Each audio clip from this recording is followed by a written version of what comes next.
నెల్లూరు జిల్లా కలువాయిలోని శివసాయి కళాశాలలో ఉగాది పండుగను పురస్కరించుకుని హిందూ ధర్మ పరిషత్ ఆధ్వర్యంలో భగవద్గీత పోటీలు ఘనంగా నిర్వహించారు. ఈ కార్యక్రమం భక్తి శ్రద్ధల నడుమ ఆధ్యాత్మిక వాతావరణంలో జరిగింది. మండలంలోని పలు గ్రామాల నుండి పెద్ద సంఖ్యలో విద్యార్థులు పాల్గొని భగవద్గీత శ్లోకాలను స్పష్టమైన ఉచ్చారణతో భావ వ్యక్తీకరణతో పఠిస్తూ తమ ప్రతిభను చూపించారు.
అందరికీ ఉగాది పర్వదిన శుభాకాంక్షలు.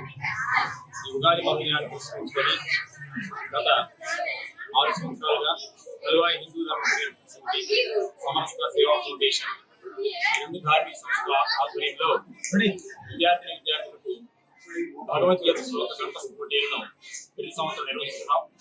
ఈ సంవత్సరం దాదాపు 150 మంది పిల్లలు పాల్గొన్నారు. 1వ తరగతి నుంచి 10వ తరగతి విద్యార్థుల వరకు ఈ పోటీలు నిర్వహిస్తున్నాం. మండలంలోని మండల స్థాయిలో నిర్వహించే పోటీల్లో అన్ని గ్రామాల నుంచి, అన్ని పాఠశాలల నుంచి విద్యార్థులు చక్కగా పాల్గొని గీతాలు చెప్తున్నారు. అందుకు మేము ఆ కార్యక్రమం నిర్వహించడానికి గర్విస్తున్నాం. నమస్కారం.